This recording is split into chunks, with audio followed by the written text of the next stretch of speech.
హరే కృష్ణ. హరే కృష్ణ అందరికి. హరే ఈరోజు కృష్ణ. హరే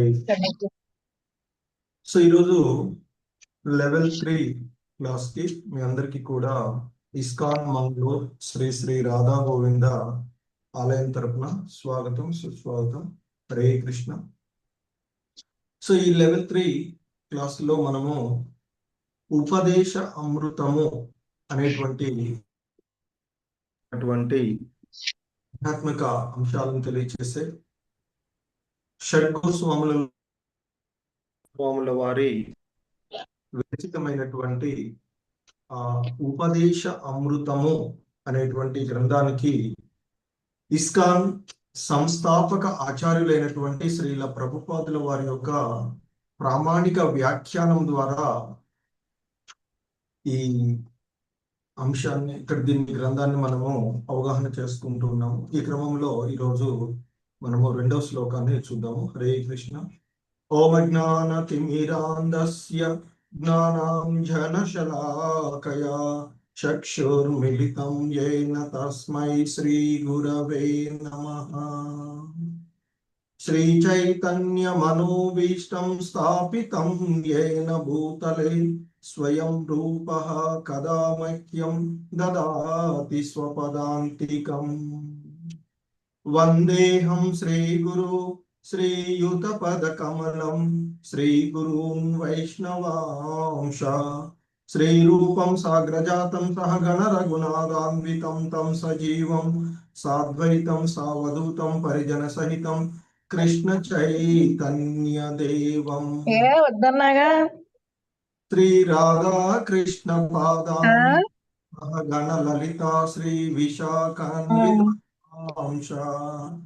నమో పాదాయ కృష్ణ ప్రేష్టాయ భూతలే శ్రీమతే భక్తి వేదాంత స్వామినితి నామినే. నమస్తే సారస్వతే దేవే గౌరవాణి ప్రచారిణే నిర్విశేష శూన్యవాది పాశ్చాత్య దేశ తారిణే. నమో మహావదన్యాయ కృష్ణ ప్రేమ ప్రదాయతే కృష్ణాయ కృష్ణ చైతన్య నామ్నే గౌరీ విషే నమః. హే కృష్ణ కరుణా సింధు దీన బంధు జగత్పతే గోపేశ గోపికా కాంత రాధా కాంత నమోస్తుతే. తప్త కాంచన గౌరాంగీ రాధే వృందావనేశ్వరి వృషభానుసుతే దేవి ప్రణమామి హరిప్రియే. వాంఛాకల్పతరుభ్యశ్చ కృపా సింధుభ్య ఏవ చ పతితానాం పావనేభ్యో వైష్ణవేభ్యో నమో నమః. జయ శ్రీ కృష్ణ చైతన్య ప్రభు నిత్యానంద ద్వైత గదాధర శ్రీవాసాది గౌర వృంద. హరే కృష్ణ కృష్ణ కృష్ణ హరే హరే హరే రామ రామ రామ హరే హరే. హరే కృష్ణ కృష్ణ కృష్ణ హరే హరే హరే రామ రామ రామ హరే హరే. హరే కృష్ణ. ప్రభుజీస్ మాతాజీస్ పోయిన శ్లోకం ఉపదేశామృతంలోని శ్లోకం 1 ఎవరైనా నేర్చుకున్నారా? హరే కృష్ణ. ఒకవేళ ఎవరికైనా వస్తే, చూడకుండా చెప్పడం వస్తే హ్యాండ్ రైజ్ చేయొచ్చు. హరే కృష్ణ. ఉపదేశామృతంలోని పైన వారం మనం చూసినటువంటి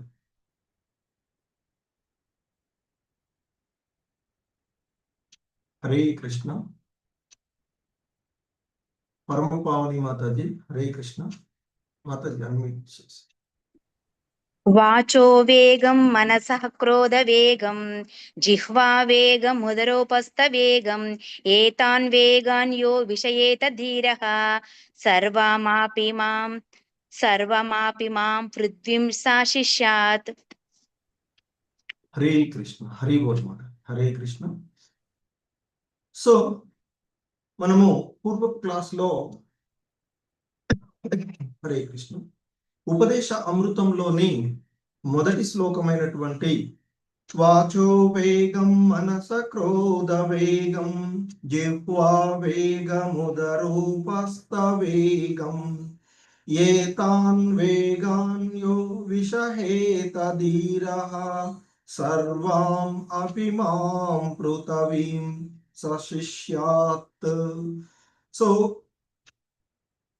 ఇక్కడ ఆ శ్లోకంలో మనము నియంత్రించుకోవలసినటువంటి 6 విషయాలను గురించినటువంటి ప్రస్తావన మనకి ఆ శ్లోకంలో ఇవ్వబడినటువంటిది. ఒకటి మన యొక్క వాక్కు, స్పీచ్, అలాగే మనసు యొక్క కోరికలు, అలాగే యాంగర్, అలాగే నాలుక మరియు ఉదరము, అలాగే జననేంద్రియ, వీటి యొక్క నియంత్రణ గురించి మనకి మొదటి శ్లోకంలో చెప్పబడినటువంటిది. హరే కృష్ణ. బుక్ ఇది ఉపదేశ అమృతము. ఈ బుక్ ని మీరు ఇస్కాన్ సంస్థలో ఎక్కడి నుంచే తీసుకోవచ్చు. మనకి ఆల్రెడీ లింక్ పెట్టారు, దాంట్లో ఉంటుంది. నెక్స్ట్ నుంచి అని తీసుకోండి. దీనిలో ఉన్నాయి శ్లోకాలు. తర్వాత భాష్యం కూడా వీలైనంత వరకు 1-2 సార్లు మీరు చదవడానికి ప్రయత్నం చేయండి. అందులో శ్లోకాలు కూడా ఉన్నవి. వేరే అంటే దేనికి ఎక్కడ ఏ విధమైనటువంటి అవసరం అనేటువంటి శ్లోకాలు కూడా ఇవ్వబడినటువంటిది. కాబట్టి ఆ బుక్ నుండి మీరు చూడవచ్చు. హరే కృష్ణ. సో ఈరోజు మనము మరి ఆ ఉపదేశ అమృతంలోని 2వ శ్లోకాన్ని చూద్దాము. హరే కృష్ణ.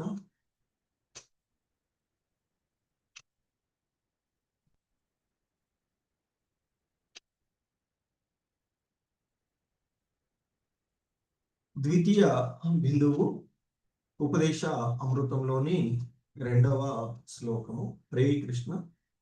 Please repeat. అత్యాహార ప్రయాసచ్చ. ఓకే, వీళ్ళకి అన్నింటిలో లేదు కదా మా దగ్గర. ఒకసారి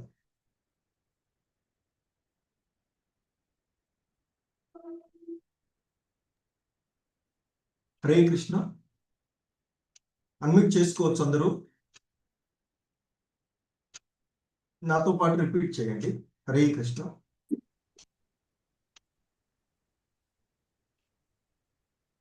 స్వప్న మాతాజీ. హరే కృష్ణ ప్రభుజీ.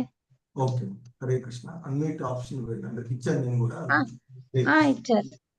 హరే కృష్ణ. అత్యాహార ప్రయాసచ్చ. అత్యాహార ప్రయాసచ్చ.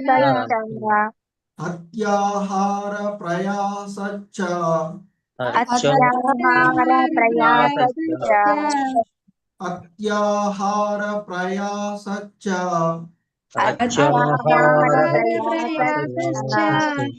ప్రజల్పో నియమాగ్రహ. ప్రజల్పో నియమాగ్రహ.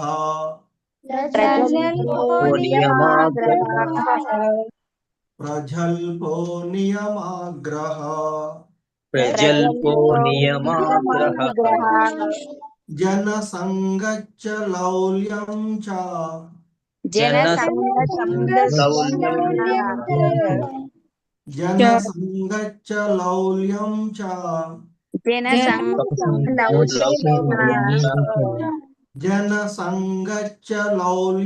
చ.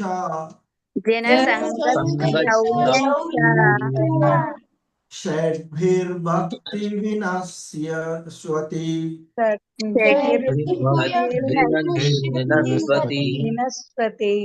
షడ్భిర్భక్తి వినశ్వతి.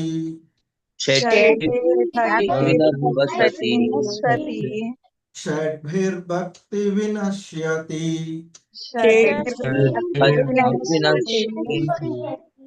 హరే కృష్ణ. అత్యాహార ప్రయాసచ్చ ప్రజల్పో నియమాగ్రహ.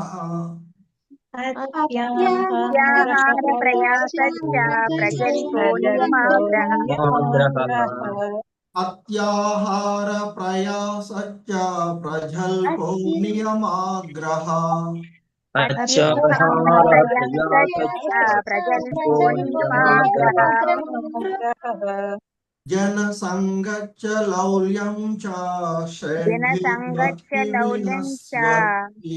హరే కృష్ణ. జనసంగచ్చ లౌల్యం చ షడ్భిర్భక్తి వినశ్యతి. జనసంగచ్చ లౌల్యం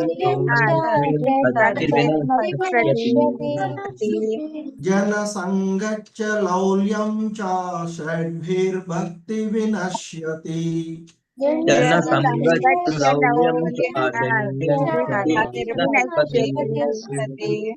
హరే కృష్ణ. మొత్తం శ్లోకం నేను చదివినాక చెప్పండి. హరే కృష్ణ. అత్యాహార ప్రయాసచ్చ ప్రజల్పో నియమాగ్రహ. జనసంగచ్చ లౌల్యం చ షడ్భిర్భక్తి వినశ్యతి. అత్యాహార ప్రయాసచ్చ ప్రజల్పో నియమాగ్రహః. జనసంగచ్చ లౌల్యం చ షడ్భిర్భక్తి వినశ్యతి. హరే కృష్ణ. ఆయన చదవమంటున్నాడు. హరే కృష్ణ. ఓకే మాతాజీ, స్వప్న మాతాజీ మీరు చదవండి ఒకసారి. మిగతా ఎవరైనా ఓకే ప్రభుజీ. అత్యాహార ప్రయాసశ్చ ప్రజల్పో నియమాగ్రహ.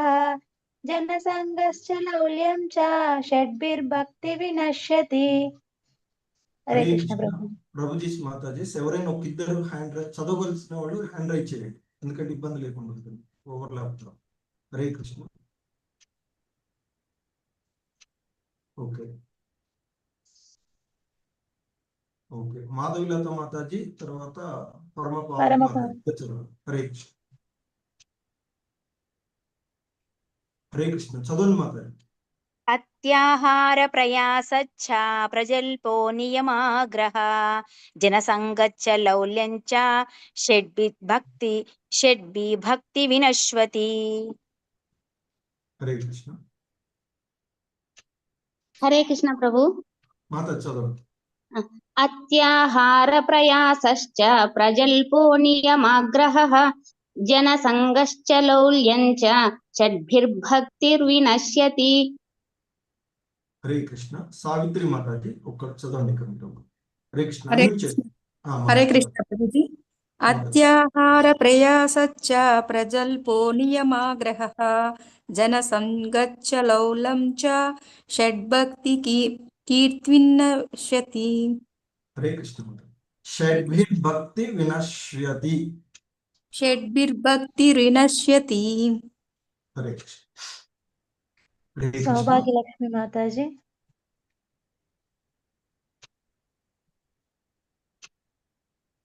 సౌభాగ్య లక్ష్మి మాతాజీ. హరే కృష్ణ. చదవండి మాతాజీ. హరే కృష్ణ మాతాజీ. అత్యాహార ప్రయాసచ్చ ప్రజల్పో నియమాగ్రహః. జనసంగశ్చ లౌల్యం చ షడ్భిర్భక్తిర్వినశ్యతి. హరే కృష్ణ ప్రభుజీ. హరే కృష్ణ. ధన్యవాదాలు. హరే కృష్ణ. ఓకే సో మనకి రెండవ శ్లోకంలో కూడా ఇక్కడ మరలా ఒక 6 అంశాలు భక్తికి ఆటంకం కలిగించేటువంటి, ఇంతకుముందు శ్లోకంలో మనకి ఇవ్వబడినటువంటివి ఏంటి? భక్తికి అంటే మనము ఆధ్యాత్మిక పురోగతి చెందడానికి మనం ఏ 6 అంశాలను నియంత్రించుకోవాలి అనేటువంటిది పూర్వపు శ్లోకంలో మనకి చెప్పబడినటువంటి అంశం. అలాగే ఈ శ్లోకంలో మనకి ఇంతకుముందు చెప్పింది ఏంటి? మాటల యొక్క వేగాన్ని, మనసు యొక్క కోరికలను, అలాగే కోపం యొక్క చలనాన్ని, నాలుక, ఉదరము, ఉపస్థాల యొక్క వేగాన్ని సహించాలి. అటువంటి వాడు ధీరుడు. అటువంటి ధీరుడికి ప్రపంచమంతటా శిష్యులను అంటే బోధనలు చేయడానికి ఇతరులకు మరి మార్గదర్శకంగా ఉండడానికి అతడు అర్హుడు అనేటువంటిది పూర్వపు శ్లోకంలో రూప గోస్వాముల వారు ఇచ్చినటువంటిది. దానికి ఇస్కాన్ సంస్థాపక ఆచార్యులైనటువంటి శ్రీల ప్రభుపాదుల వారి యొక్క ప్రామాణిక వ్యాఖ్యానాన్ని కూడా చూసాము. అది మీరు ఆ బుక్ లో చదవండి. మరొకసారి మీరు అంతా కూడా రెక్కించి చదువుకోండి. అలాగే ఈ శ్లోకాన్ని, మొదటి శ్లోకాన్ని బైహార్ట్ చేసుకోండి. హరే కృష్ణ విలీనం. అలాగే ఇక ఈరోజు మనకి ఇవ్వబడినటువంటి ఈ శ్లోకం అయినటువంటి ఈ 2వ శ్లోకంలో చెప్పబడుతూ ఉన్నటువంటి విషయం ఏంటి? ఇక్కడ అత్యాహార ప్రయాసచ్చ ప్రజల్పో నియమాగ్రహ జనసంగచ్చ లౌల్యం చ షడ్భిర్భక్తి వినశ్యతి అని చెప్తున్నారు. అంటే ఏంటి ఇక్కడ? అతి ఆహారం అంటే అత్యాహార, అతి ఆహారం.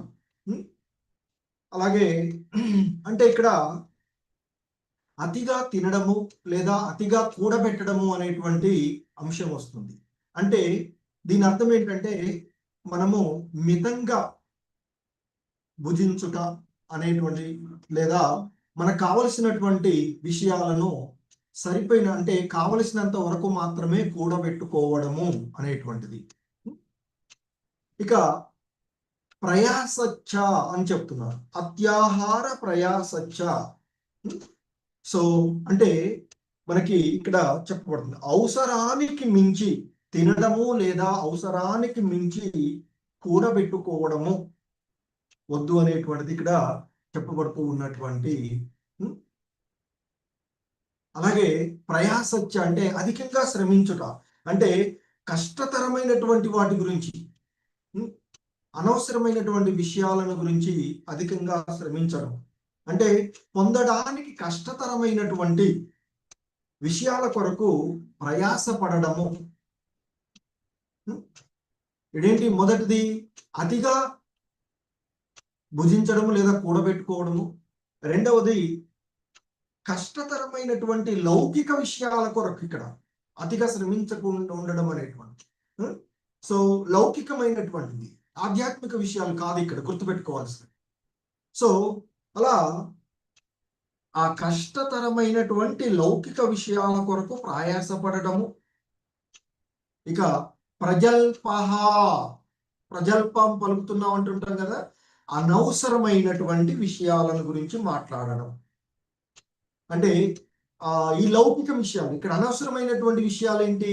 లౌకికమైనటువంటి విషయాలు, ఏదో సినిమాకి సంబంధించి, ఏదో రాజకీయాల వాడి గురించి, లేదా పక్క వాళ్ళు ఏం చేస్తున్నారు, ఈ గుసగుసలు ఉంటాయి కదా, అటువంటి విషయాలను గురించి చెప్తున్నారు.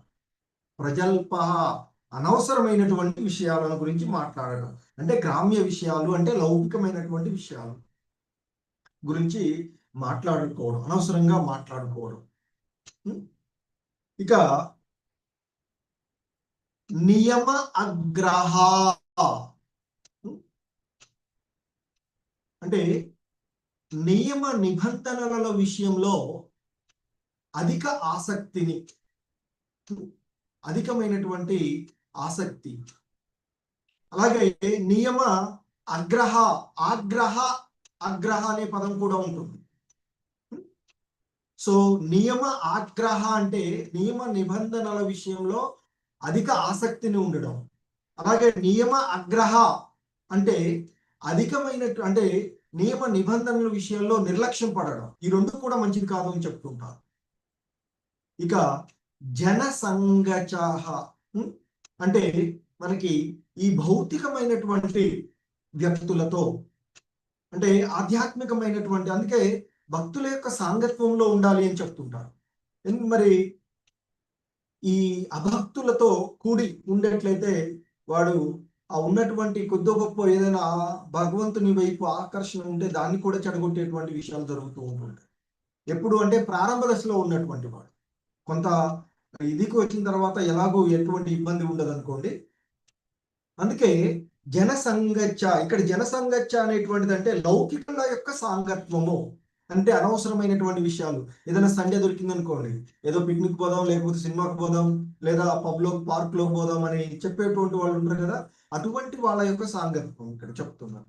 జనసంగచ్చ, భౌతిక వ్యక్తుల యొక్క సాంగత్యం. అలాగే లౌల్యం చ అంటే అత్యాశ. లౌల్యం అంటే అత్యాశ, అధిక ప్రయాస, అధికమైనటువంటి కోరికలు. అత్యాశ అంటాం కదా, మనం దానికి అర్హత లేకపోయినా దాని గురించి ఆలోచిస్తూ ఉంటాం, అటువంటి. సో ఇక్కడ చెప్పబడినటువంటి ఈ 6 విషయాలు ఏవైతే ఉన్నాయో ఏంటి? అమితంగా భుజించడం, అధికంగా కూడబెట్టుకోవడం ఒకటి. రెండవది అనవసరమైనటువంటి విషయాల కొరకు, అంటే లౌకికమైనటువంటి విషయాల కొరకు అధికంగా శ్రమించుట. 3 అనవసరంగా మాట్లాడుట. 4 నియమ నిబంధనల విషయంలో అధిక ఆసక్తి లేదా నిర్లక్ష్యం. ఇక భౌతికమైనటువంటి వ్యక్తుల యొక్క సాంగత్యం 5. 6 లౌల్యం అంటే అధికమైన కోరిక, అధిక ఆసక్తి, అత్యాశ అనే ఈ 6 షడ్భిర్ భక్తి వినశ్యతి. షడ్భిహి, షడ్ అంటే ఏంది? 6. ఈ 6 చేత భక్తి అంటున్నాడు, అంటే భగవంతుని యొక్క సేవ, అంటే ఆ భగవంతుని పట్ల ప్రీతి, అంటే ఆ భగవంతుని యొక్క సేవ మనం చేస్తామని అనుకునేటువంటి ఇవి నశింప చేస్తుంది అని చెప్తున్నారు. అంటే ఇక్కడ ఈ శ్లోకంలో మనకి చెప్పబడుతూ ఉన్నటువంటి అంశాలు ఏంటంటే, అవసరానికి మించి తినడం కానీ లేదా కూడబెట్టుకోవడం కానీ, పొందడానికి కష్టతరమైనటువంటి భౌతికమైనటువంటి విషయాల కొరకు ప్రయాసపడటం రెండవది. 3వది లౌకికమైనటువంటి విషయాలు, గ్రామ్య విషయాలు అని చెప్తున్నా కదా, వాటిని గురించి అనవసరంగా మాట్లాడడము. ఇక 4వది నియమ ఆగ్రహ అని చెప్పాం కదా, దాన్ని నియమాగ్రహ అనవచ్చు, నియమ ఆగ్రహ అని చెప్పవచ్చు ఆ పదాన్ని. సో కాబట్టి అక్కడ శాస్త్ర విధి విధానాలను ఆధ్యాత్మిక పురోగతికి కొరకు కాకుండా నామమాత్రమైనటువంటి వాటిని పాటించడము, లేదా వాటిని మరి తోసిపుచ్చడం, స్వతంత్రంగా ఇష్టం వచ్చిన రీతిలో ప్రవర్తించడం అని కూడా చెప్తుంటాం. ఇక కృష్ణ భక్తి భావనలో ఏమాత్రమో అభిరుచి లేనటువంటి వారి యొక్క సాంగత్యము 5వది. 6వది లౌకికమైనటువంటి విషయాల పట్ల అత్యాశను కలిగి ఉండటము. ఈ 6 కూడా ఇక్కడ ఏదైతే చెప్పబడినవో, అత్యాహార ప్రయాసచ్చ ప్రజల్పో నియమాగ్రహ జనసంగచ్చ లౌల్యం చ, ఈ 6 షట్విర్ భక్తి వినశ్యతి. ఈ 6 కూడా, ఈ 6 విషయాలమ్మటే ఎవడైతే ఎక్కువగా తగులుకొని ఉంటాడో వాటి అంటే ఒక రకంగా ఇంద్రియ భోగ వాంఛలే అన్నట్టు కూడా. సో వాటి వెంట పడుగు పెడుతూ ఉంటుంటాడో అటువంటి వారికి భక్తి నశిస్తుంది. అంటే భక్తి లత ఏదైతే ఉందో అది చెడిపోతుంది అని చెప్పబడుతూ ఉన్నటువంటిది. సో దీనికి శ్రీల ప్రభుపాదుల వారు మనకి భాష్యంలో వారు వివరణ ఇస్తూ చాలా చక్కటి ఉదాహరణలతో దీనికి ఆయన వివరిస్తూ ఉంటుంటారు. ఏంటంటే చెప్తున్నారు ఇక్కడ, మామూలుగా భగవద్గీతలో కూడా మనకి భక్తులు అనేటువంటి వాడు లేదా దైవీ స్వభావాలు కలిగి ఉన్న వారి గురించి మనకి ప్రస్తావన వస్తుంది. సాక్షాత్ కృష్ణ భగవానులు వారు భగవద్గీతలో చెప్పినటువంటి, మనం లెవెల్ 1 లెవెల్ 2 భగవద్గీతలలో చూసుకున్నాం ఆ విషయాలు. ఏంటి అంటే ఇక్కడ సాధారణంగా శ్రీల ప్రభుపాదుల వారు చెప్తూ ఉన్నారు, సరళమైనటువంటి జీవితము, అలాగే ఉన్నతమైన చింత కొరకే మానవ జీవితము ఉద్దేశించబడినది అని చెప్తుంది. అంటే ఆధ్యాత్మిక, మరి మానవుడి యొక్క స్వధర్మం, నిజమైన ధర్మం ఏంటి అంటే ఆ భగవంతునికి సేవ చేసుకోవడమే నిజమైన ధర్మం. కానీ మనం ఏం చేస్తున్నాము, దానిని మర్చిపోతూ ఉన్నాం. మర్చిపోయి మనకి ఆ భగవంతుడితో ఉన్నటువంటి సంబంధాన్ని తెంచి వేసుకుంటూ ఉన్నాం. సో కనుక మరి మనము లౌకికమైనటువంటి ఉన్నతులు భౌతిక సంపదలతో మనం ఎంతో గొప్పవాడు, వాడితో ధనికుడు, వీడేదో చెప్పుకుంటూ ఉంటాం. వానికి అంత కారు ఉంది, లేకపోతే ఇంకేదో ఉంది అని చెప్పుకుంటాం. అది కాదు ఇక్కడ మన మానవ జీవిత ఉద్దేశం. ఎందుకంటే ఈ సృష్టిలో 84 లక్షల రకాలైనటువంటి జీవజాతులు ఉన్నవి అని చెప్తారు. అందులో మానవ జన్మ ఉన్నతమైనటువంటిది. తిరిగి మన యొక్క స్వధామమైనటువంటి గోలోక వృందావనాన్ని, అంటే ఆ భగవంతుని యొక్క ధామాన్ని చేరుకోవడానికి, శిక్షణ పొందడానికి ఇది అనుకూలమైనటువంటి ఈ దేహాన్ని మానవ జన్మ. ఎందుకంటే మిగిలినవన్నీ కూడా పశు ప్రవృత్తి లాగా చేసేటువంటి. సో కాబట్టి బుద్ధి ద్వారా ఆలోచిస్తూ మరి తిరిగి సరళమైనటువంటి జీవితాన్ని గడుపుతూ ఉన్నతమైనటువంటి చింతన, అంటే ఆధ్యాత్మిక చింతన కొరకే ఈ మానవ జీవితము ఉన్నది అని చెప్తారు. ఎందుకంటే భగవంతునికి అనేకమైనటువంటి శక్తులు ఉండేటువంటివి. అందులో 3 ముఖ్యంగా చెప్పబడుతూ ఉంటాం మనకి. ముఖ్యంగా రూపగోస్వాముల వారు వివరించేటువంటి విషయాల్లో బాహ్య శక్తి, తటస్థ శక్తి, ఆంతరింగిక శక్తిగా చెప్తూ ఉంటుంటారు. ఈ బాహ్య శక్తి అనేటువంటిది భౌతిక ప్రకృతి త్రిగుణమయమైనటువంటి బాహ్య శక్తి, మాయాశక్తిగా చెప్తూ ఉంటుంటారు భగవంతుడు. మరి తటస్థ శక్తి ఆ జీవులు మనకి చెప్తున్నారు. ఆధ్యాత్మిక శక్తి ఆ భగవంతుని ఆంతరంగిక శక్తి, ఆహ్లాదిని శక్తి, ఆనందమయంగా ఉంది. సో అయితే ఈ తటస్థ శక్తిగా ఉన్నటువంటి ఈ జీవులు ఈ 2 శక్తులలో దాని వైపు ఉంటూ ఉండాలి. మనము భగవంతుని యొక్క శక్తి, అంటే బాహ్య శక్తి అనేటువంటి ఆధీనంలో ఉన్నట్లయితే, అంటే ప్రకృతి త్రిగుణాలకు ఈ జనన మరణ చక్రాల్లోనే నిరంతరము తిరుగుతూ ఉండేటువంటి పరిస్థితి, అంటే బద్ధ జీవనాన్ని గడుపుతూ ఉంటుంటాం. మరి కానీ ఆ భగవంతుని యొక్క ఆంతరింగిక శక్తిగా చెప్పేటువంటి మరి అంటే ఆధ్యాత్మిక శక్తి అని చెప్తుంటారు. మరి ఆ ఆంతరింగిక శక్తి, ఆ భగవంతుని యొక్క ఆంతరింగిక శక్తి ఆధీనంలో ఉన్నటువంటి వాడు ఈ ముక్త జీవులుగా చెప్తూ ఉంటారు. అంటే ఆధ్యాత్మిక శక్తిని ఇంతకుముందు కూడా మనం చెప్పుకున్నట్టు భగవంతుడు సూర్యుడు వంటి వాడు అని చెప్తా. ఆ సూర్యుని ఆయన్ని ఆశ్రయించినట్లయితే అజ్ఞానము అనేటువంటి అంధకారం తొలగిపోతూ ఉంటుంది. సో కాబట్టి మరి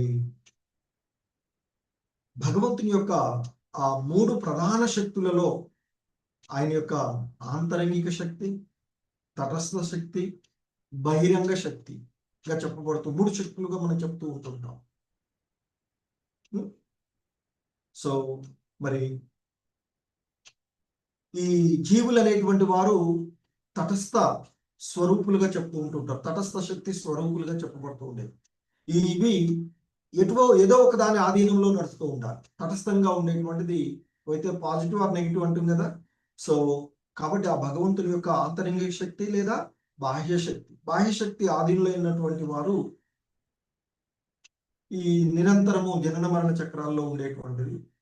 ఆంతరింగ శక్తి ఆధీనంలో ఉన్నటువంటి వారు భగవత్ సేవ నిరతిని కలిగి ఉంటారు అని చెప్పుకుంటుంటారు. అందుకే మనకి భగవద్గీతలో 9వ అధ్యాయంలోని 13వ శ్లోకంలో చెప్పబడినటువంటి అంశాన్ని శ్రీల ప్రభుపాదుల వారు ఇక్కడ గుర్తు చేస్తూ ఉన్నారు. మహాత్మానస్తు మాం పార్థ దైవీ ప్రకృతి మాశ్రితాః భజంతనన్య మనసో జ్ఞాత్వా భూతాది మవ్యయం అంటూ చెప్పబడి, అంటే ఓ అర్జున, భ్రాంతి రహితులైన మహాత్ములు అంటే ఆత్మానుభూతిని పొందినటువంటి వాళ్ళు, ఈ దేహం తాను కాదు ఆత్మ స్వరూపులమని, ఆత్మకు పరమాత్ముడికి మధ్య సంబంధాన్ని తెలుసుకున్నటువంటి వాడు, అంటే దైవీ ప్రకృతిని ఆశ్రయించి ఉన్నటువంటి వాడు, ఆ భగవంతుని యొక్క ఆంతరంగిక శక్తి అయినటువంటి ఆహ్లాదిని శక్తిగా చెప్తాం. మొన్ననే మనం నిన్న సండే రోజు కదా. ఆహ్లాదిని శక్తిగా భగవంతుని యొక్క ఆహ్లాదిని శక్తి రాధామాత యొక్క ఆవిర్భావ దినోత్సవాన్ని అంటే ఇస్కాన్ లో అన్ని ఇస్కాన్ సంస్థల్లో వైభవంగా జరుపుకున్నటువంటిది కదా. సో కనుక ఆహ్లాదిని శక్తి అంటే రాధారాణిగా చెప్తూ ఉంటుంటారు. ఒక్కొక్కసారి రాధారాణి యొక్క విస్తారమైనటువంటి లక్ష్మీమాతగా కూడా ప్రకటితమవుతూ ఉంటుంది అని చెప్తూ ఉంటుంటారు. మరి ఇక్కడ భగవద్గీతలో చెప్తున్నటువంటి మహాత్మానస్తు మాం పార్థ దైవీ ప్రకృతి మాశ్రితాహ అంటే భ్రాంతి రహితులైనటువంటి మహాత్ములు. ఇక్కడ మహాత్ముడు అనేటువంటి పదము విశాలమైనటువంటి మనస్సు కలిగినటువంటి వారికి, అంటే మనసును ఆధీనంలో ఉంచుకొని మరి వారికి. కానీ మనం మహాత్మా అని ఇంకా పదాలని ఈ భౌతిక జగత్తులో వివిధ రకాలుగా వాడుతూ ఉంటుంటాం. కానీ ఆధ్యాత్మిక విషయాలలో మహాత్మ అనేటువంటి పదం గొప్ప ఆత్మ అంటే భ్రాంతి రహితులైనటువంటి వారుగా ఆ భగవంతుని ఆశ్రయించినటువంటి వాడు మహాత్ముడు. సో అటువంటి వాళ్ళు అంటే ఆ భగవంతుని ఆశ్రయించి భ్రాంతిని నుండి బయటపడినటువంటి వారు ఆ భగవంతుణ్ణి ఆదియును అవ్యయుడును అయిన దేవదేవునిగా తెలుసుకుని ఆయన యొక్క పూర్తి భక్తియుత సేవలో నిమగ్నంలో అవుతారు అని చెప్తూ ఉన్నాను. ఎందుకంటే మనము ఏదైనా ఒక విషయాన్ని గురించి మంచిగా తెలుసుకున్నప్పుడే దానిపైన మనకు ఆసక్తి పెరుగుతుంది. అందుకనే నిరంతరము ఆ భగవంతుని యొక్క గుణగణాలను లీలలను తెలుసుకోవడానికి ప్రయత్నం చేయాలి అని చెప్తూ ఉంటుంటారు. సో ఇక్కడ దైవీం ప్రకృతి అనేటువంటిది ఆ భగవంతుని యొక్క ఆంతరంగిక శక్తి, ఆహ్లాదిని శక్తి అని చెప్తారు. ఆ ఆంతరంగిక శక్తి ఆధీనంలోకి వచ్చినటువంటి వారు. అందుకే మనం ఆ భగవంతుని యొక్క భక్తి మనకు లభించాలి అంటే ఆ రాధామాతని, ఎందుకంటే ప్రేమకు భక్తికి ఆమెను మించి మరొకరు లేరు అని చెప్తూ ఉంటుంటారు. అటువంటి ఆహ్లాదనీ శక్తి, ఆనందదాయకమైనటువంటి శక్తి, ఆనందాన్ని ఆ భగవంతుడికి నిరంతరము ఆనందాన్ని కలుగజేసేటువంటి భక్తి, ప్రేమ. రాధారాణి అంటే విశుద్ధ ప్రేమకు చిహ్నంగా చెప్పబడుతూ ఉంటుంటుంది. అంతేకాని లౌకికులు ఎవరెవరో ఏదేదో మిథ్యాచారులు చెప్పినటువంటి భావనలకు, రాసలీలలకు కానీ వేటికి కానీ డిఫరెంట్ అర్థాలు చెప్పినటువంటిది కాదు. రాధామాత అంటే ఆహ్లాదిని శక్తి, ఆంతరింగిక శక్తి, ఆ భగవంతుని ప్యూర్ లవ్, విశుద్ధ ప్రేమకు చిహ్నంగా చెప్తూ ఉంటుంది. మరి ఆమెను ఆశ్రయించి అంటే ఆంతరంగిక భగవంతుని యొక్క ఆంతరంగిక శక్తి ఆధీనంలోనికి వచ్చినప్పుడు ఆ కృష్ణ ప్రీతి లేదా విష్ణు ప్రీతి ఆ జీవుడి యొక్క ఏకైక లక్ష్యము అంటూ అవుతుంది అని చెప్పుకుంటారు.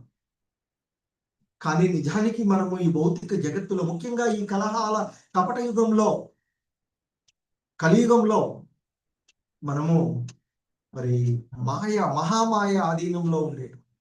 అందుకే భగవంతుడికి అక్కడ కూడా చెప్తారు, ఓ అర్జున దైవీ హేష గుణమయ్యి అంటూ చెప్పబడినటువంటి నా యొక్క ఈ దైవీ మాయను దాటడము అనేటువంటిది సాధారణ జనులకు సాధ్యం కాదు అని చెప్తుంటుంటారు కదా. సో కనుక కానీ ఆయనను ఆశ్రయించినప్పుడు, ఎందుకంటే ఆ భగవంతుడు సంపూర్ణమైనటువంటి జ్ఞానం, ఆయన్ని ఆశ్రయించినట్లయితే ఈ అజ్ఞాన అంధకారంలో అంటే అవిద్య దూరం అవుతుంది అని చెప్తారు. ఎక్కడైతే సూర్యుడు ఉదయిస్తే సూర్యుడు ఉంటే అక్కడ చీకటి ఉండదు. అలాగే మనం భగవంతుడిని ఆశ్రయించినట్లయితే మనలో ఉండే అజ్ఞాన అంధకారం అంతా తొలగిపోతూ ఉంటుంది అని చెప్తూ ఉంటున్నాం. సో మరి ఆ అజ్ఞాన అంధకారాన్ని తొలగించడానికి గురువు యొక్క ప్రాముఖ్యత మనకి చెప్పబడుతుంది. ఓం అజ్ఞానతిమిరాంధస్య జ్ఞానాంజన శలాకయ చక్షురు మిలితం ఏన తస్మై శ్రీ గురవే నమః అంటూ గురువు మనం చెప్తూ ఉంటున్నాం. సో మరి ఇక్కడ మహాత్మ అని చెప్పబడినటువంటిది మరి ఎవరైతే ఆ భగవంతుని యొక్క ఆంతరింగిక శక్తి ఆధీనంలో కొనసాగేటువంటి వారు. అలా ఆంతరింగిక శక్తి ఆధీనంలో లేకపోతే మరి అతడు దురాత్ముడే అవుతాడు అని చెప్తారు శ్రీల ప్రభుపాదుల వారు. అటువంటి వాళ్ళు మహామాయ, దైవీమాయ కదా, మహామాయ ఆధీనంలో ఉంచబడి ఇక నిరంతరము ఈ జనన మరణ చక్రాలలోనే తిరుగుతూ ఉండేటువంటి స్థితిని మనం చూస్తూ ఉంటున్నాం. మరి హరే కృష్ణ, సారీ, ఈ భౌతిక జగత్తులో ఉన్నటువంటి జీవులు సాధారణంగా ఇంతకు చెప్పినట్లు కలియుగంలో, ముఖ్యంగా ఈ కలియుగంలో మహామాయ ఆధీనంలో ఉన్నటువంటి వారుగానే చెప్పబడుతూ ఉంటారు. మరి అటువంటి వారు 3 రకాలైనటువంటి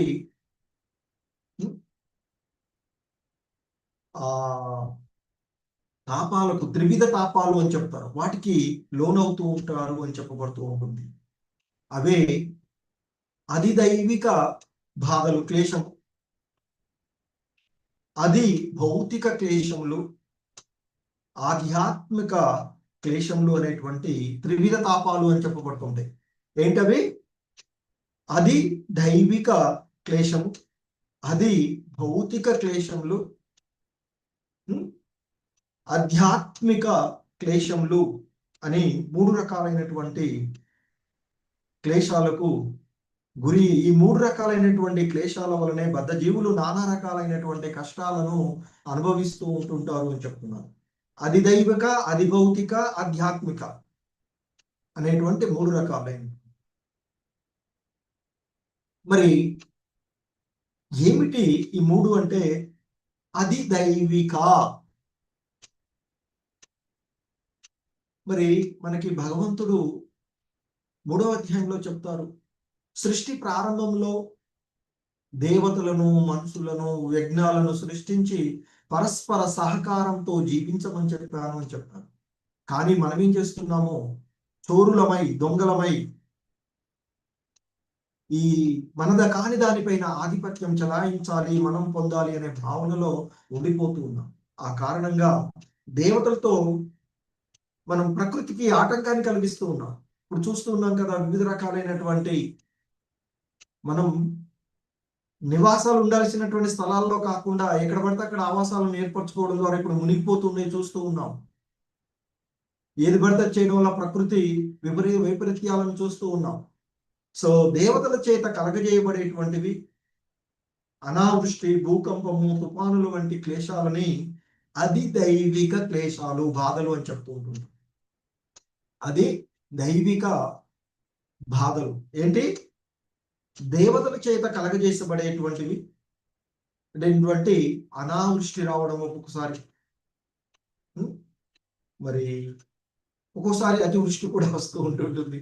భూకంపాలు రావడం, భూమి లోపల మనం ఏవో ఉన్నటువంటి సంపదలు కొల్లగొట్టేసే పరిస్థితుల్లో చేస్తుంటుంది. ఇవి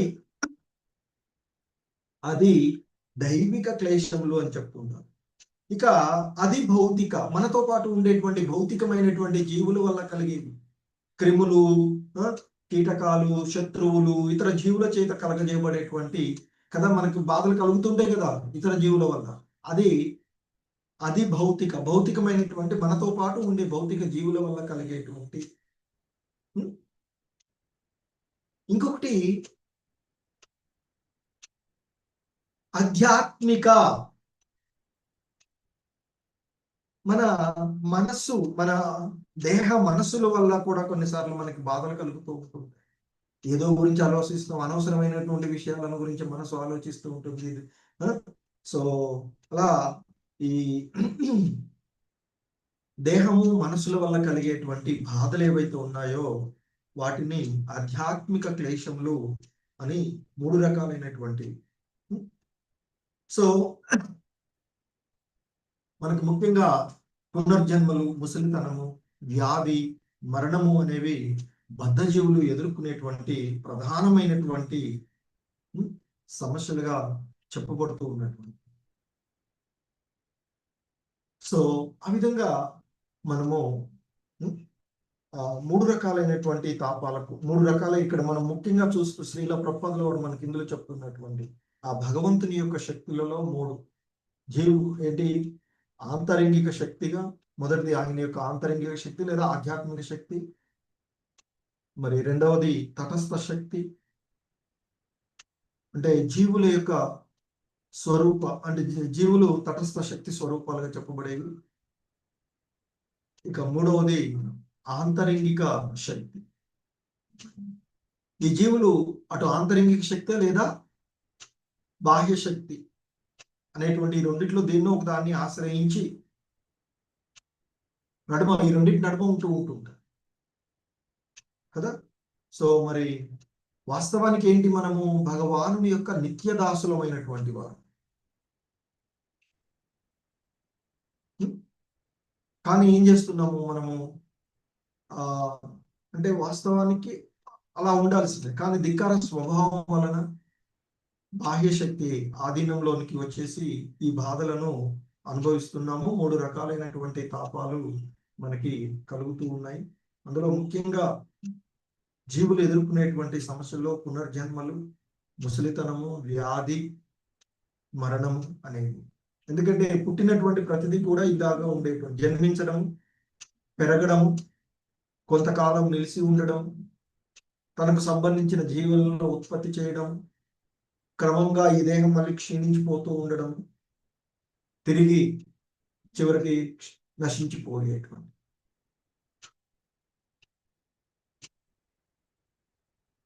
సో మనకి ముఖ్యంగా ఇక్కడ చెప్పబడుతూ ఉన్నటువంటి అంశం ఏంటంటే ఈ 6 అంశాలలో అత్యాహార అనేటువంటి మొదటి పదం గురించి మనం ఇక్కడ చెప్పుకున్నట్లయితే, అవసరానికి మించి కూడబెట్టడము లేదా తినడము కూడా ప్రయాసను కలిగిస్తుంది అని చెప్తూ ఉంటుంటారు.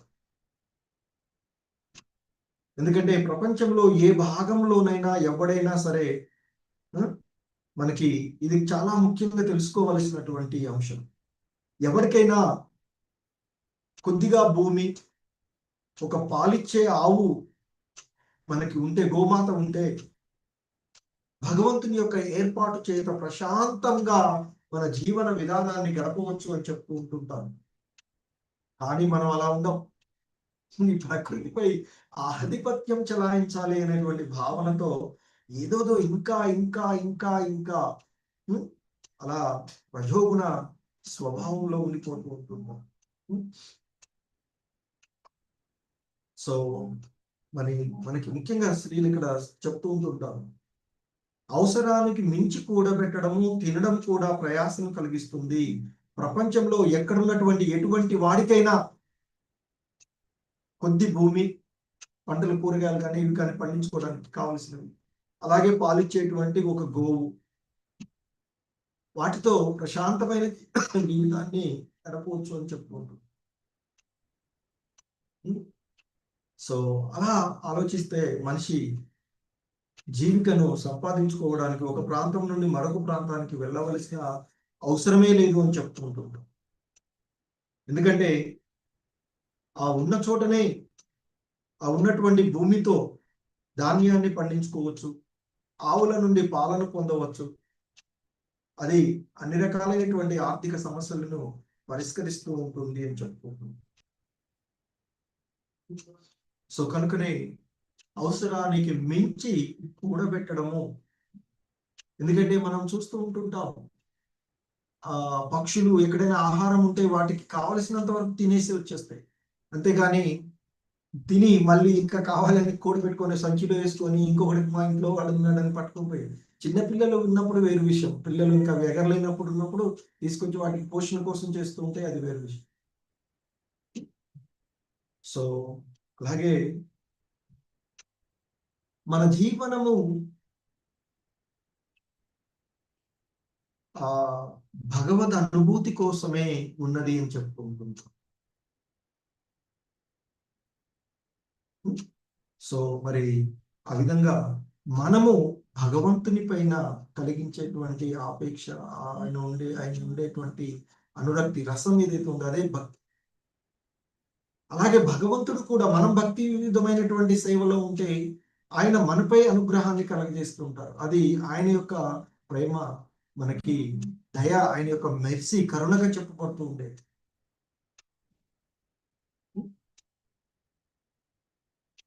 సో ఇంకా మనకి చెప్పబడుతూ ఉంది. మరి మనకి కొన్ని శాస్త్రాలలో ధర్మాలు అవి చెప్పబడినటువంటి, మరి ఆ ధర్మాలన్నీ కూడా నిశ్చయంగా ఆ చర్మ మోక్షానికే, అంటే ఈ భవబంధనాల నుండి, సంసార జనన మరణ చక్రం ఏదైతే ఉందో ఈ చక్రాల నుండి బయటపడడానికి మనకి ఉన్నటువంటి అన్ని ధర్మాలు కూడా ఖచ్చితంగా చర్మ మోక్షానికే నిర్దేశించబడ్డాయి అని చెప్పబడుతూ ఉంటాయి. కానీ మనం ఏం చేస్తాం, వాటన్నిటిని కూడా భౌతికమైనటువంటి లాభాల కోసం. కానీ ఇక్కడ భాగవతంలో ఇవ్వబడినటువంటి ఒక శ్లోకాన్ని మనకి సూత గోస్వాముల వారు చెప్పారు.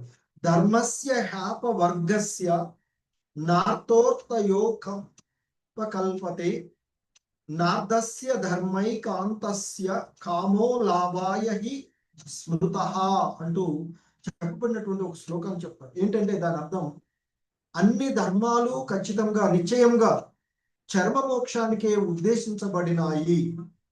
వాటిని ఎప్పుడూ కూడా భౌతికమైన లాభాల కొరకు నిర్వహింపరాదు. అంతేగాక చర్మ ధర్మంలో నెలకొనినటువంటి వాడు భౌతిక లాభాన్ని ఇంద్రియ భోగానికై ఉపయోగింపరాదు. సో ఆ విధంగా మరి మన జీవన విధానం ఎలా ఉండాలి, శాస్త్ర నిర్దేశానుసారంగా ధర్మ నిర్వహణ కావిస్తూ జీవనం గడపడమే మన మానవ నాగరికతలో ఉండేటువంటి తొలిమెట్టుగా చెప్పబడుతూ ఉంటుంది. మరి మన యొక్క ధర్మాన్ని, మన సనాతన ధర్మాన్ని, మన శాస్త్ర వేద వాజ్మయాలను తెలుసుకునేటట్లు చేయడమే మరి వాస్తవానికి మన మనసుకు, మన మేధస్సుకు శిక్షణ ఇవ్వాలి అని చెప్తూ ఉంటున్నారు. సో కనుకనే మనము ఆధ్యాత్మికమైనటువంటి గ్రంథాలను, మనకెంతో ఆచార్యులు ఎన్నో విషయాలని తెలియచేసినటువంటి విషయాలు ఉన్నాయి. సో అలా మరి వాటిని మనము ఆచరిస్తూ వారి యొక్క మార్గనిర్దేశకంలో పనిచేయాలి, ఉండాలి అనేటువంటిది మనకి చెప్పబడుతూ ఉన్నటువంటిది. సో అందుకే అత్యాహారం కాదు. అలాగే మనకి ప్రయాస కూడా, అనవసరమైనటువంటి విషయాల గురించి ప్రయాస పడవద్దు అని చెప్తూ ఉంటుంటారు. ఎందుకంటే కొంత ఆర్థిక అభివృద్ధి ప్రతి జీవన విధానంలో అవసరమైనప్పటికీ కూడా ఎంత మేరకు అవసరమో అంతవరకు మాత్రమే దానిలో ఉండాలి అని చెప్తుంటారు. ఎందుకంటే మరి సాధారణంగా ఆర్థిక అభివృద్ధి మనకు అవసరమే అయినప్పటికీ కూడా కేవలం అంటే కేవలము జీవిత అవసరాలను పొందడానికి మాత్రమే దానిని నిజమైనటువంటి ధర్మము మనకి అనుమతిస్తుంది అంటూ చెప్తున్నారు. ఎందుకంటే జీవస్య తత్వ జిజ్ఞాస అని చెప్పబడుతూ ఉన్నటువంటి మనకి శాస్త్రాలు, అంటే పరతత్వమును గురించి విచారణ కావించడమే జీవితం యొక్క నిజ ప్రయోజనం. మరి నిజమైన ధర్మం కూడా అదే కదా. మన ధర్మం ఆ భగవంతుని యొక్క సేవకులుగా, ఆ భగవంతుని యొక్క సేవలో, భక్తిలో నిమగ్నం అవడం, కృష్ణ చైతన్యంలో జాగృతమై హృదయంతో ఎక్కడో సుప్తావస్థలో ఉన్నటువంటి ఆ చైతన్యాన్ని మేల్కొల్పుకోవడము, తద్వారా ఆ భగవంతుని యొక్క ధ్యాసలో పరతత్వాన్ని గురించి, పరతత్వ జ్ఞానాన్ని పొందడానికి ప్రయత్నం చేయడమే జీవితం యొక్క నిజమైన ప్రయోజనము. అందులో మానవ జన్మనే అది సాకారం చేసుకోవడానికి ఉపయోగపడేటువంటి. సో కాబట్టి ఎంతో గొప్ప అవకాశం ఈ మానవ జన్మ.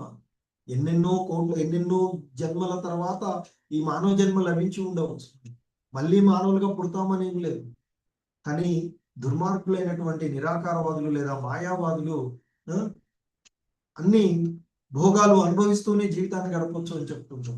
కానీ అది సరైనది కాదు. ఇంతకుముందు కూడా చూసాం మనం శ్రీల ప్రభుపాదుల వారి భాష్యంలో ఇవ్వబడుతున్నట్టు. సో కాబట్టి ఈ లౌకికమైనటువంటి ప్రయాసను వదిలివేయాలి అని చెప్పబడుతున్నటువంటి. అలాగే ఇంకొక అవరోధము వ్యర్థ సంభాషణ. అనవసరమైనటువంటి విషయాలను గురించి మాట్లాడవద్దు అని ఇంతకుముందు మౌనం మాటలు అని చెప్పాం కదా. సో కాబట్టి వ్యర్థ సంభాషణలు చేయకూడదు అని చెప్తూ ఉంటారు. దాన్ని ఇంతకుముందు మనం చూసినట్లుగా కప్పల బెకబెకతో శ్రీల ప్రభుపాదులు వారు పోల్చినటువంటి విషయాన్ని చూస్తున్నాం. అనవసరమైనటువంటి హరే కృష్ణ సారీ అలా అనవసరమైనటువంటి విషయాలను గురించి మనం మాట్లాడుకోవడం వల్ల ఆ సర్పాన్ని మనకు సంబంధించిన మన జీవితాన్ని మనమే నాశనం చేసుకున్నాం. ఎలాగైతే కప్ప బెకబెక అని అరవడం వల్ల సర్పానికి ఆహారం అవుతూ ఉంటుందో సర్పం చేత, మరి మనం కూడా అలాగే. కానీ మనం చేయవలసినది ఆ భగవన్నామాన్ని గురించి, ఆ భగవంతుని యొక్క దివ్య లీలను గురించి, యశస్సును గురించి కీర్తించడం. సో అదే కృష్ణ చైతన్య ఉద్యమం. హరే కృష్ణ కృష్ణ కృష్ణ హరే హరే, హరే రామ రామ రామ హరే హరే అనేటువంటి ఈ హరినామ సంకీర్తన ఉద్యమంలో పాల్గొన్నాను. నిరంతరం వీలైనంత ఎక్కువ నామ సంకీర్తనం చేస్తాను. ఎందుకంటే ఆ భగవంతుని యొక్క నామము అది వేరు కాదు అని చెప్తాను. అందుకే నామాపరాధాలు, దశవిధ నామాపరాధాల గురించి కూడా ప్రస్తావించుకుంటున్నాం. అవి లేకుండా చేయాలి అని చెప్తారు. సో కనుక మనకెందుకంటే ఈ కలియుగంలో ఇతర యుగాలలో లాగా, సత్యయుగంలో లాగా ధ్యానం చేసి 1000 సంవత్సరాలు ధ్యానం చేసే పరిస్థితి లేదు. త్రేతాయుగంలో లాగా 100 సంవత్సరాలు యజ్ఞ యాగాదులు చేసే పరిస్థితి కూడా లేదు. ద్వాపర యుగంలో లాగా అర్చన చేసి పోయి గుడులకు వెళ్ళి అక్కడ చేసేటువంటి కూడా. ఎందుకంటే మందమతులము, అల్పజీవులము, అల్పకాల పరిస్థితులలో ఉండేటువంటి మనకున్నటువంటి ఏకైక మార్గము, నేను శాస్త్రాలు ఎక్కడ వెతికినా వేరొక తరుణోపాయమే లేదు అని చెప్పబడుతూ ఉన్నటువంటిది ఒక ఆ నామ సంకీర్తనం తప్ప. అదే హరే కృష్ణ కృష్ణ కృష్ణ హరే హరే, హరే రామ రామ రామ హరే హరే. ఎక్కడ ఎవడు ఏ విధంగా మొహమాట పడాల్సిన అవసరం లేదు. ఎవరైనా కలిస్తే హరే కృష్ణ అనవచ్చు, హలో హాయ్, ఇంకా వదిలేయచ్చు, ఏమీ ఇబ్బంది ఉండదు. ఎవరో ఏదో అనుకుంటారని ఫీల్ అవ్వాల్సిన అవసరం లేదు. సో మనకి పూర్వకాలంలో పేర్లు పెట్టేటప్పుడు దేవతల పేర్లు, దేవుళ్ళ పేర్లు పెట్టుకునేవారు. ఆ విధంగానన్నా వాళ్ళని పిలుస్తాము అని అజామిలుడు మనం చూస్తాము. నారాయణ అని పిలవడం వల్ల ఎలా ఉద్ధరించబడ్డారు. సో కనుక ఆ నామ సంకీర్తనం చేయవచ్చు ప్రతి ఒక్కళ్ళు కూడా. సో మనకి పొద్దున్నే లేవగానే ఎన్నో దినపత్రిక, కొంతమందికి పొద్దున్నే లేవగానే దినపత్రిక చదవండి నాకు పొద్దుపోదు అని చెప్తుంటాడు. ఇంకొకటికి టీవీ సీరియల్ చూడండి పొద్దుపోదు, ఇంకోటి చేయండి. అది కాదు చేయవలసినది. ఆధ్యాత్మిక గ్రంథాలను చదవడము, అందులో ఉన్న విషయాలను తెలుసుకోవడము. సో కాబట్టి ముఖ్యంగా మనకి ఈ వార్తాపత్రికలు చదవడము లేదా చెత్త పనులు చేయడము, తర్వాత ఇవన్నీ కూడా విలువైనటువంటి కాలాన్ని, శక్తిని వృధా చేయడమే అని చెప్తారు శ్రీల ప్రభుపాదుల వారు. పేకాటలు, దూరదర్శన్ కార్యక్రమాలు, ఇప్పుడైతే మరి షార్ట్స్ ఏమన్నా ఓపెన్ చేద్దామని ఇలా చేయగానే షార్ట్స్ కనిపి అవే అట్లయితే మనం ఏదో చేద్దామని ఏదో ఓపెన్ చేస్తే ఇదే పోతుండే పరిస్థితి. సో వాటి నుండి చాలా జాగ్రత్త ఉండాలి. అవన్నీ కూడా నిష్ప్రయోజనమైనటువంటి కార్యాలు అని చెప్పుకుంటుంటారు. సో కాబట్టి కృష్ణ భక్తి భావనలో ఉండేటువంటి వాళ్ళు, బుద్ధిమంతులైనటువంటి వాళ్ళు ఈ వ్యర్థ విషయాలలో పాల్గొనకూడదు అని చెప్పబడుతూ ఉన్నటువంటి. అలాగే మరొక విషయము జనసంగము. కూడా చెప్పినటువంటిది కదా. ఇక్కడ జనసంగచ్చ అంటే కృష్ణ భక్తి భావనలో అభిరుచి లేనటువంటి వ్యక్తులు అని చెప్తారు. మాయా చేత మోహితులైనటువంటి వారు. సో అటువంటి వాళ్ళ యొక్క సాంగత్వాన్ని కూడా వదిలివేయాలి అని చెప్పబడుతూ ఉన్నటువంటి అంశం మనకి ఇక్కడ. సో కాబట్టి మనకి ఇక్కడ శ్రీల ప్రభుపాదుల వారు చెప్తూ ఉంటారు, జనసంగము అనేది కృష్ణ భక్తి భావనలో అభిరుచి లేని వ్యక్తులతో సాంగత్యాన్ని సూచిస్తుంది. అటువంటి సాంగత్యాన్ని వదిలిపెట్టాలి. అందుకే శ్రీల నరోత్తమ దాస ఠాకూర్లు కృష్ణ భక్తుల సాంగత్యంలోనే వసించమని మనకి ఉపదేశించారు. అందుకే కనీసం అట్లీస్ట్ వారానికి ఒకసారైనా ఇస్కాన్ సంస్థలకు వెళ్ళి అక్కడ భక్తుల యొక్క సాంగత్యంలో భక్తి వృక్షాలు ఏర్పరచుకొని అవి చూస్తూ సాంగత్యంలో ఉండాలి అని చెప్పబడుతూ ఉన్నది. సో మరి సాధారణంగా మానవులు సదా భక్తుల యొక్క సాంగత్యంలోనే నియుక్తులై ఉండాలి అని చెప్పబడుతూ ఉన్నటువంటి. సో ఇంకా మనకి అటువంటి శ్రీల ప్రభుపాదుల వారు చెప్తారు అటువంటి సాంగత్యాన్ని. ఎందుకంటే ఆ రోజుల్లో ఆయన ఇస్కాన్ సంస్థను స్థాపించినటువంటి రోజులలో మరి పాశ్చాత్య దేశాలలో ఎంతో దారుణమైనటువంటి పరిస్థితులు ఉన్నటువంటివి కదా.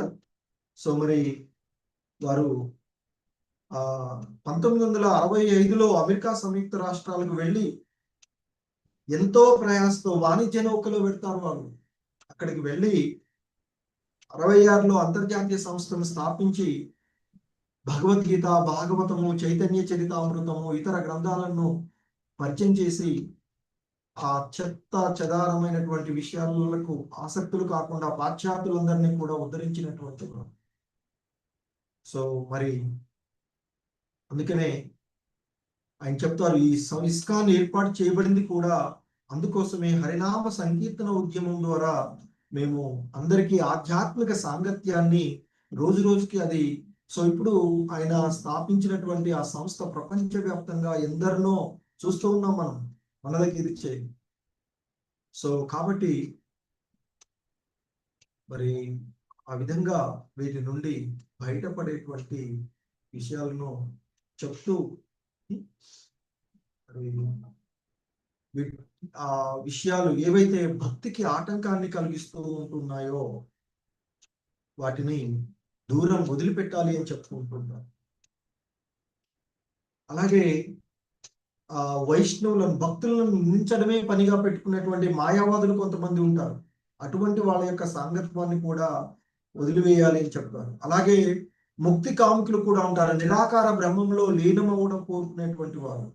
అలాగే యోగ సిద్ధులను కోరేటువంటి వారు, అత్యాహారులుగా చెప్తూ ఉంటుంటారు వారిని, అటువంటి వారు. సో అటువంటి వారి యొక్క సాంగత్వం కూడా వదిలివేయాలని చెప్తూ ఉన్నారు. సో ఇంకా మనకి ఆయన చెప్తూ ఉన్నటువంటి అంశాలలో జీవులందరికీ కూడా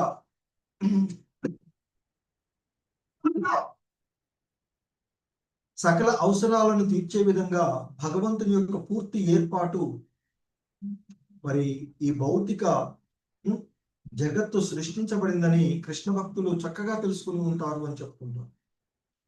అందుకే పరస్పర జీవితాలతో గాని హక్కులతో గాని జీవుల జోక్యం కల్పించుకోవాల్సిన అవసరమే లేకుండా అది తయారు చేయబడింది అని చెప్తుంది. మరి ఆ విధంగా సంపూర్ణమైనటువంటి ఏర్పాటు ప్రతి ఒక్కరికి వారి వారి యొక్క నిజమైనటువంటి అవసరాలను బట్టి తగినంత ధనాన్ని ఇస్తుంది అని చెప్తుంటారు.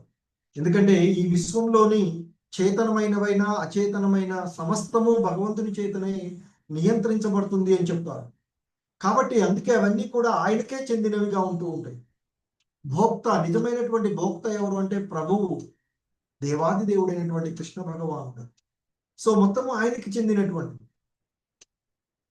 కనుక మనిషి తన అవసరం కొరకు తన వంతుగా ఏర్పడించిన వాటిని తీసుకోవాలి. అంతేగాని ఇతరుల కోసం చేసిన వాటిని స్వీకరించరాదు అని చెప్పబడుతూ ఉంటుంది.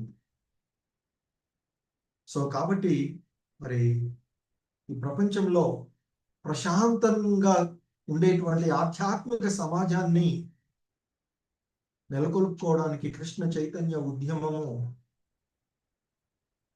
చేస్తున్నటువంటి మరి తెలివైనటువంటి ప్రతివాడు కృష్ణ కూడా ఈ కృష్ణ చైతన్య ఉద్యమాన్ని హృదయపూర్వకంగా ఆశ్రయించి తన చైతన్యాన్ని శుద్ధిపరుచుకొని మరి ఏవైతే పైన చెప్పబడినటువంటి 6 అంశాలు ఉన్నాయో ఈ 6 అంశాలు ఏంటది?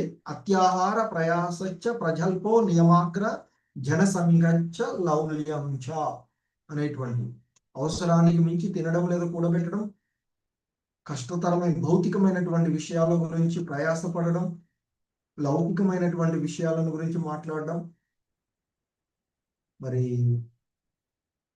నామమాత్రికమైనటువంటి శాస్త్ర విధి విధానాలకు అత్యాశం అతిగా ఇది కావడం లేదా తోసిపుచ్చడం, మరి జనసంగచ్చ సాదా లౌకికులతో సంగత్వం, అలాగే భౌతికమైనటువంటి విషయాల పట్ల అత్యాశ, వీటన్నిటినీ కూడా వదిలివేయాలి.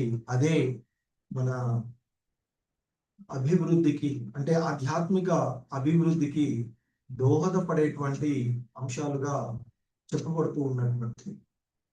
ఎందుకంటే మనకి మొదటి 3 శ్లోకాల్లో శ్రద్ధ ఏ విధంగా ఆధ్యాత్మిక విధానంలో శ్రద్ధను కలిగి ఉండాలి, ఏ విధంగా ఈ 6 అంశాలను మనకి మొదట ఏ 6 అంశాలను నియంత్రణ ఉండాలో చెప్పారు.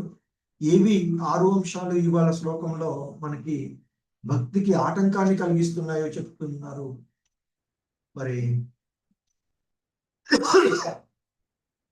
తదుపరి శ్లోకంలో రేపటి శ్లోకంలో ఏ 6 అంశాలు భక్తికి సహకరిస్తాయో వాటి గురించి చూడవచ్చు 3వ శ్లోకంలో. హరే కృష్ణ.